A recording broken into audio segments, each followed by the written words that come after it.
네, 안녕하십니까. 김성일 쾌잡설, 문화잡설, 간송미술관 해원신윤복의 단오풍정입니다. 자, 이 단오풍정은 너무도 유명한 그림이라서 모르는 사람은 아무도 없을 것입니다. 하지만 이 그림에도 찬찬히 뜯어보면 보는 재미가 있습니다. 자, 여기서 간송미술관의 단오풍정에 대한 설명을 한번 들어볼까요?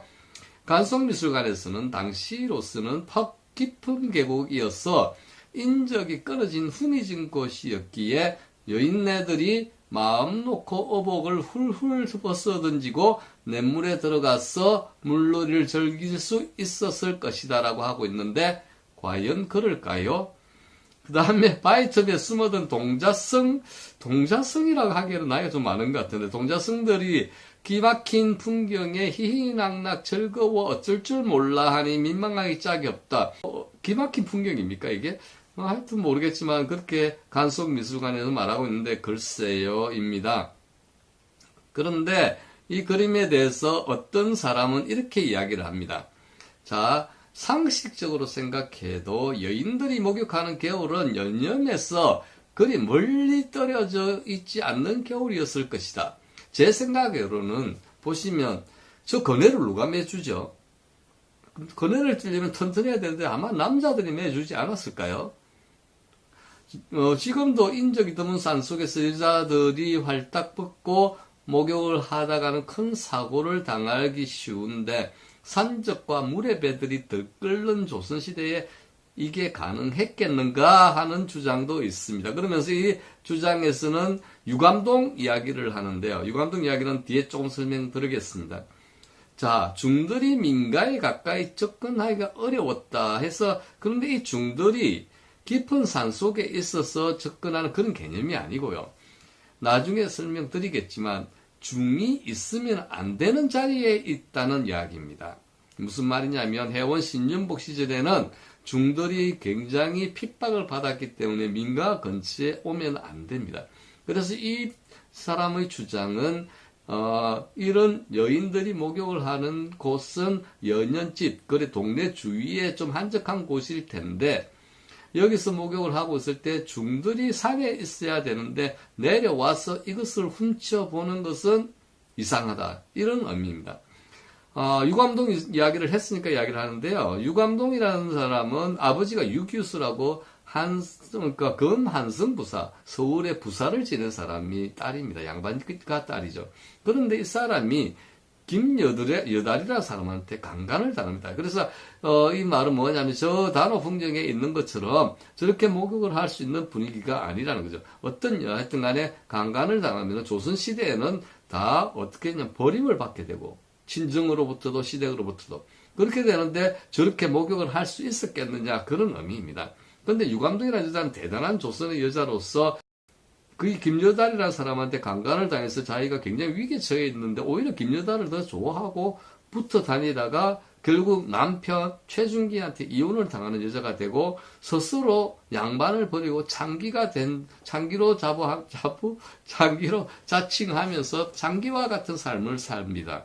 무슨 의미냐면 이 유감동이라는 여자는 조선시대 여인들이 가지고 있던 그 압박 핍박을 훌훌 벗어 던져버리고 그냥 기생들은 나름대로 자유스러웠으니까 자유스러운 삶을 살아간 조선의 대표적 여인 중에 한 사람입니다. 그냥 앞에 나와서 제가 언급을 해드렸습니다. 하여튼 저렇게 여자들이 아무리 기생들이라 해도 냇가에 대놓고 목욕을 하기는 쉽지가 않았습니다.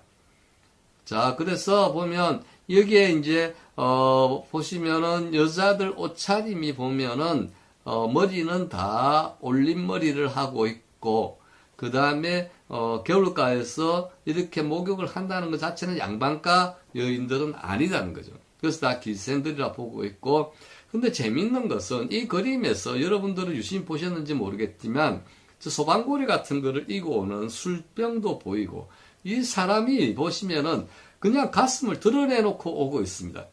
우리가 1800년대 말에 조선의 사진, 비숍이 찍은 사진, 외국에서 온 사람들 찍은 사진 남아있는 거 보면은 여인들이 굉장히 짧은 저고리에다가 가슴을 드러내 있는 사진을 종종 봤을 텐데요. 이 여인도 이렇습니다.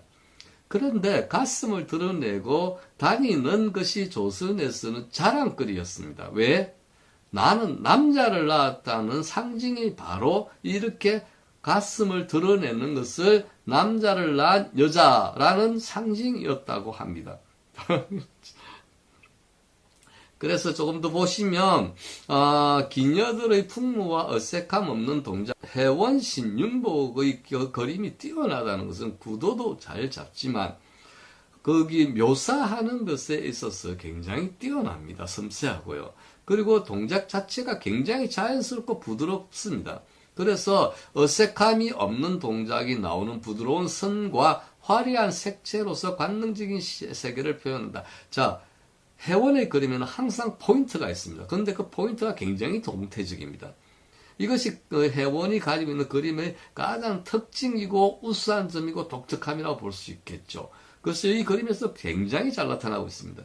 자, 이 여인들은 달이라고 합니다. 이렇게 달아서 내린 머리, 이 머리가 굉장히 비쌌습니다. 그래서 이 머리 때문에 얽힌 그런 사연들도 많았지만 기생들은 뭐 어떻게 누가 해주는지 모르겠지만 자기가 벌어서 하는지 모르겠지만 이렇게 다 다래나 붙임머리, 저 다래가 있어야 올림머리를 할 수 있기 때문에 이런 식으로 다리머리를 가지고 있고 그 다음에 앉아있는 옷의 양감이라든지 몸의 균형이라든지 그런 것들이 참 잘 표현되어 있습니다. 그래서 혜원 신윤복 단오풍정을 제가 나름대로 이야기를 해보자면 이 그림은 혜원의 화객의 최고봉 중에 하나라고 생각됩니다. 그 화객의 최고봉은 저는 동태성이라고 봅니다. 그래서 동태적 움직임과 인물의 포치와 해학을 풍속 고발로 성화시킨 작품 아닌가 봅니다. 동태적 움직임의 극치는 저 건에 띄는 여인입니다. 그리고 색채의 극치는 저 여인이 입고 있는 옷입니다.